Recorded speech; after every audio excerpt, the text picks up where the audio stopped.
Hi, I'm Mullah Virgil the Doubtful, and this is the poorly animated Book of Mormon, and we somehow are weirdly up to a new book. And we got 2 books in last time, and we're going to get 2 books in this time. Omni, son of Jerem, son of Enos, son of Jacob, brother of Nephi, son of Lehi, has his own book. And after this, we come to, spoiler alert, the Words of Mormon, which is only 1 chapter. So I guess as important as this Book of Mormon is, the Words of Mormon only warrant 1 book. Further spoiler, there's another Book of Mormon in the Book of Mormon, but it's way out the end. We're not going to worry about it. We're doing the Book of Omni, the book of everything. Behold, it came to pass that I, Omni, why do they all do that? Being commanded by my father Jerem that I should write somewhat among these plates to preserve our genealogy. Jerem said that too, and he didn't do anything about genealogy. He just ranted about your neighbors. Wherefore, in my days, I would that ye should know that I fought much with the sword, not a sword, the sword, so I assume the sword of Laban, to preserve my people, the Nephites, from falling into the hands of their enemies, the horrible, horrible Lamanites. But behold, I of myself am a wicked man. Ooh, a wicked man. Good, this should be interesting. And I have not kept the statutes and commandments of the Lord as I ought to have done. You dirty bastard. And it came to pass that 276 years had passed away. 276. I got it. And we had many seasons of peace. And we had many seasons of serious war and bloodshed. To everything turn, yea, and in fine, 282 years had passed away. We'll jump there, and I had kept these plates according to the commandments of my fathers, and I conferred them upon my son Amaron. And I make an end. What? We have reached the end of the Book of Omni, and the first chapter of Omni, and the 3rd verse of Omni, and that's it. We're done. A bunch of years went by. He's a terrible person. I wrote that down. Now, I have to tell you, most horrible, wicked people would not describe themselves in their autobiography as a wicked man. But he's an honest man, so I'll give him credit. And now I, Amaron, this is not the book of Amaron, I guess, write the things whatsoever I write, which are few, in the book of my father. Behold, it came to pass that 320 years passed away, and the more wicked part of the Nephites were destroyed.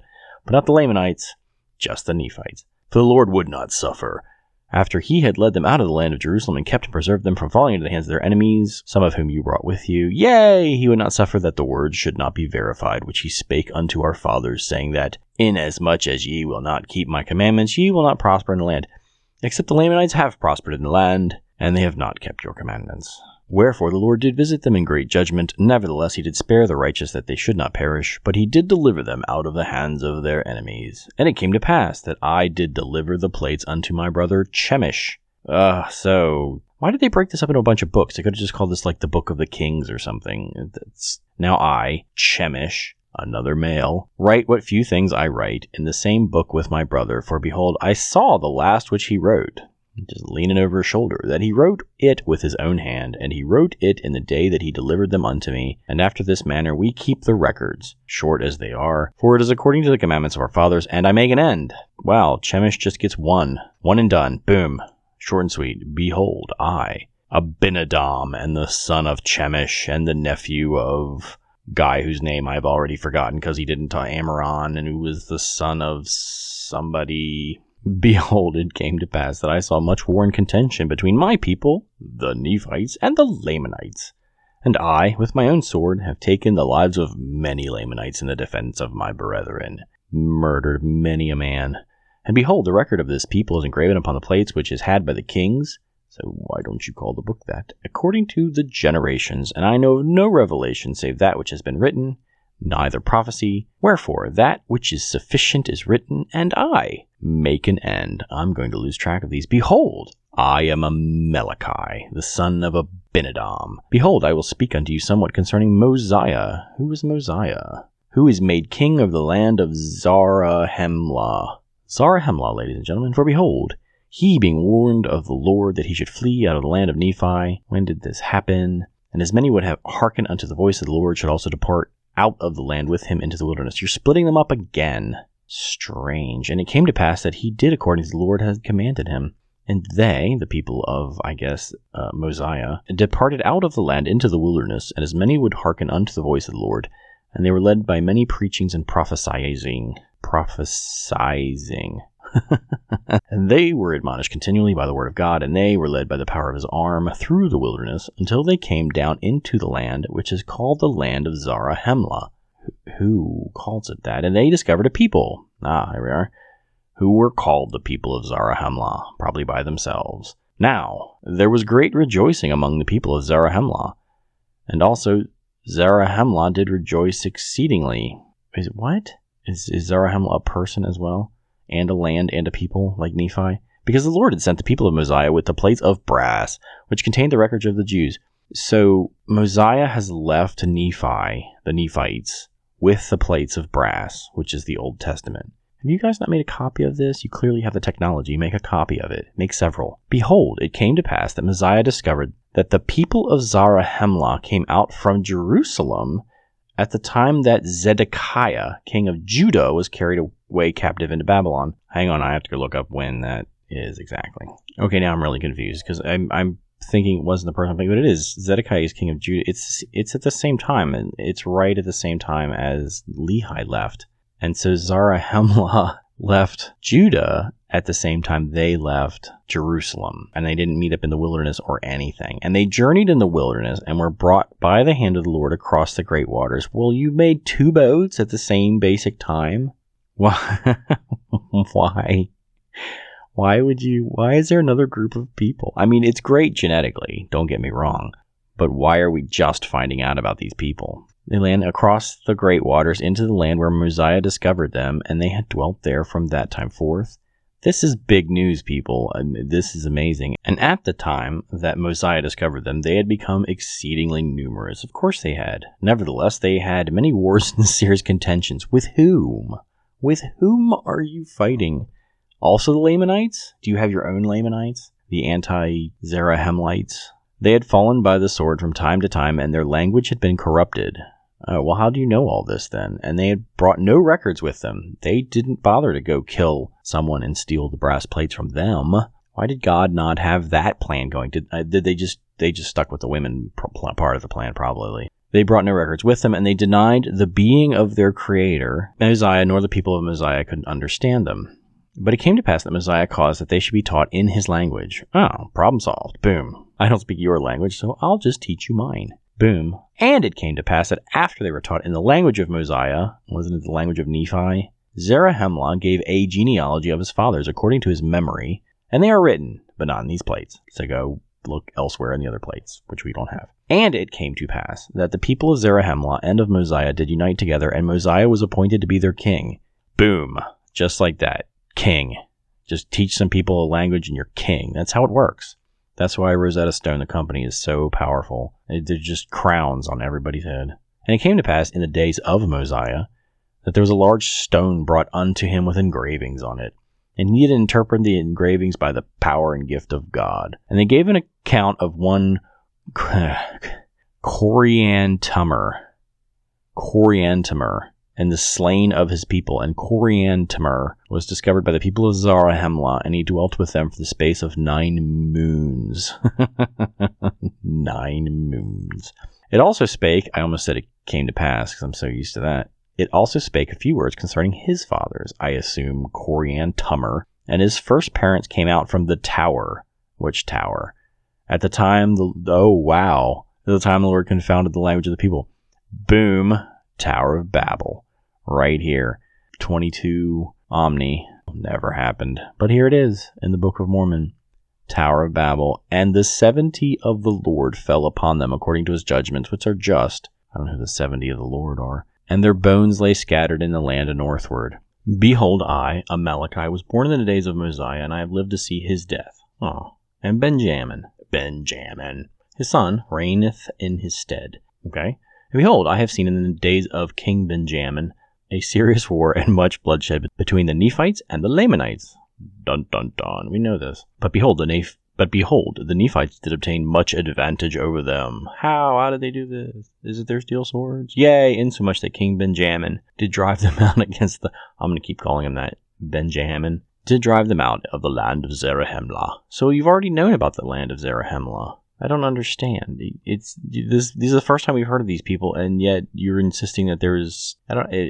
I don't know what the relationship is. It doesn't make sense. And it came to pass that I began to be old all of a sudden. It was like came on one night, bam, old. And having no seed, and knowing King Ben-Jammin to be a just man before the Lord. Wherefore, I shall wait if Ben-Jammin is now the king of the Zarahemlites.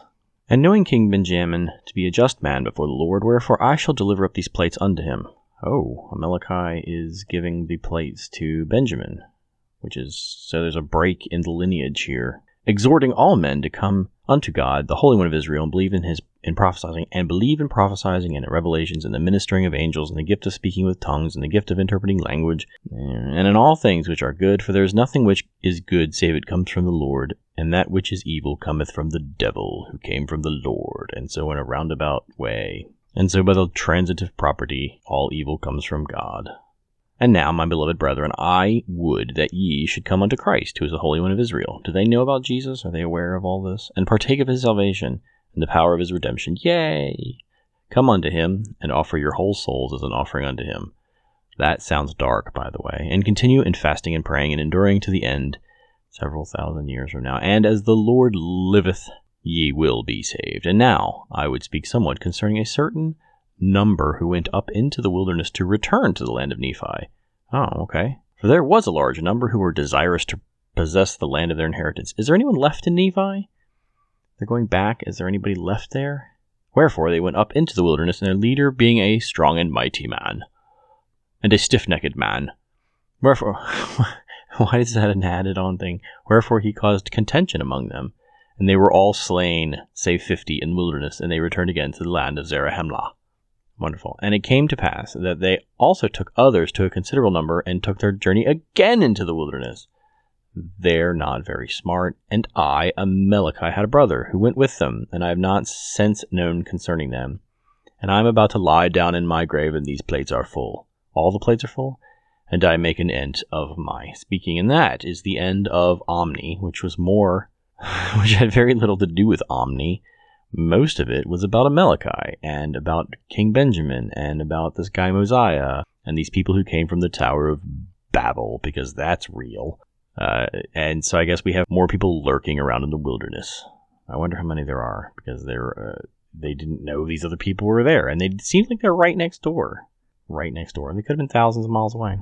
We're done with Omni, and we're moving on to the only chapter in the words of Mormon. And now I, Mormon, being about to deliver up the record which I have been making into the hands of my son Moroni. Wow, that is Moroni. It's Moroni, son of Mormon. This is what? What happened? I thought this was the last guy. I thought Jesus was coming. Behold, I have witnessed almost all the destruction of my people, the Nephites. What? What happened? What is going on? What is going on? And it is many 100 years after the coming of Christ. What happened? I don't understand what's going on. We've skipped everything. I guess the book's done. Book's over, everybody. That I deliver these records into the hand of my son. And it supposeth me that he will witness the entire destruction of my people, but may God grant that he may survive them, that he may write somewhat concerning them. I don't know if he does or not. He suddenly shows up in a vision. And somewhat concerning Christ, that perhaps someday it may profit them. And now, I speak somewhat concerning that which I have written, for after I had made an abridgment from the plates of Nephi, down to the reign of this King Benjamin, of whom Ameliki spoke. Oh, so you're commenting? This is an editorial? I searched among the records which had been delivered in my hands, and I found these plates, which contained the small account of the prophets from Jacob down to the reign of this King Benjamin, and also many of the words of Nephi. Yeah, many of the words of Nephi. All the words of Nephi. And the things which are upon these plates pleasing me because of the prophecies of the coming of Christ, and my fathers knowing that many of them have been fulfilled. Yea! I also know that many things have been prophesied concerning us, down to this day have been fulfilled, and as many as go beyond this day must surely come to pass. Lovely. Wherefore, I choose these things to finish my record upon them, which remainder of my record I shall take from the plates of Nephi, and I cannot write the 100th part of the things of my people. But behold, I shall take these plates which contain these prophesying and revelations, and put with them the remainder of my record. For they are choice unto me, and I know they will be choice unto my brethren. And I do this for a wise purpose, for thus it whispereth me. What? It whispereth me. What does that mean? According to the workings of the Spirit of the Lord which is in me. Oh, God's whispering again. I was right. I was right. I was right. Hey, Moroni, put these at the front of the book. It'll be great. It'll really draw people in. You should do that. It's awesome. I'll see you later. And now, I do not know all things, but the Lord knoweth all things which are to come. Wherefore he worketh in me to do according to his will. Okay. And my prayer to God is concerning my brethren, that they may once again come to the knowledge of God, yea, the redemption of Christ, that they may once again be a delightsome people, by which I mean white. And now I, Mormon, proceed to finish out my record, which I take from the place of Nephi, and I make it according to the knowledge and understanding which God has given me. Wonderful. Wherefore it came to pass that after Ameliki had delivered up these plates into the hands of King Ben-Jammin, he took them and put them with the other plates, which contained records which had been handed down by the kings from generation to generation until the days of King Ben-Jammin. And they were handed down from King Ben-Jammin from generation to generation until they have fallen into my hands. And I, Mormon, pray to God that they may be preserved from this line, from this time henceforth. And I know that they will be preserved, for there are great things written upon them, out of which my people and their brethren shall be judged at the great and last day, according to the word which is written. And now, concerning this King Ben-Jammin, he had somewhat of contentions amongst his own people. Man, you're kind of hitting on the guy after he's been dead for hundreds of years. And it came to pass also that the armies of the Lamanites came down to the land of Nephi to battle against his people. But behold, King Ben-Jammin gathered together his armies, and he did stand against them, and he did fight with the strength of his own arm, and with the sword of Laban. How does he have the sword of Laban? How does he have the sword of Laban? I thought that was with the Nephites. He's now with the Zarahemla, isn't he? Am I misunderstanding who these people are? And in the strength of the Lord they did contend against their enemies until they had slain many thousands of the Lamanites. Lordy. And it came to pass that they did contend against the Lamanites until they had driven them out of all the lands of their inheritance. Well, where does that then? Where do they go? I don't know where that is. I thought the Americas was the land of their inheritance. Are they like on an island somewhere? Did you send them to Cuba? Are they in Gitmo now? And it came to pass that after there had been false Christs, and their mouths had been shut, and they punished according to their crimes. And okay. And after there had been false prophets, and false preachers and teachers among the people, and all these having been punished according to their crimes, and after there having been much contention and many dissensions away unto the Lamanites, people are running away. Behold, it came to pass that King Ben-Jammin, with the assistance of the holy prophets who were amongst his people, end of line. For behold, King Ben-Jammin was a holy man, and he did reign over his people in righteousness, and there were many holy men in the land. You're just parenthesizing all of this. So King Ben-Jammin and his holy prophets, who, by the way, were holy and did reign in righteousness. And there were many holy men in the land, and they did speak the word of God with power and authority, and they did use much sharpness. They got that sword, because of the stiff-neckedness of the people. Wherefore, with the help of these, King Ben-Jammin, by laboring with all the might of his body and the faculty of his whole soul, and also the prophets, did what? He established peace in the land. So we've gone back to the status quo. And that is the end of the Words of Mormon, which seems like an odd thing. You'd think all of this would have been in one book by Mormon, where he just plugged all these kings together in this, all 4 of them. Okay, so here's a little summation. Omni is son of Jeram, who we already know is a grandchild of, or great-grandson of Jacob. So Omni gets the plates from Jeram, who is the grandchild somehow of Jacob, and it goes through a couple of his children until it ends with Ameliki. And Ameliki gives the plates to Ben-Jammin, son of Mosiah. And I don't know who Mosiah is, but he appears to be... He came out of the Nephites and found the Zarahemlites and became their king. He's through his father. So Mosiah becomes king and he gets into Ben-Jammin. But I don't know how Mosiah is related to anybody else. It doesn't seem to be obvious. And then we go into the Words of Mormon, and the Words of Mormon are basically hundreds of years later, he's putting all this stuff together. He's like an editor, and he's putting all this stuff into a big book. So that's what this is about. And that's that. So I hope you enjoyed. This was a strange set of books, and here we are. So we're moving ahead. Next is, in fact, the Book of Mosiah, where hopefully we'll find out who he is. It's a big one. I hope you'll join me for that. I'll do a sum up probably of these 4 little books and Jacob before I move into Mosiah. So look forward to that. And Thank you for joining me. Like and subscribe. See you next time. And as always, I am your guide, Virgil.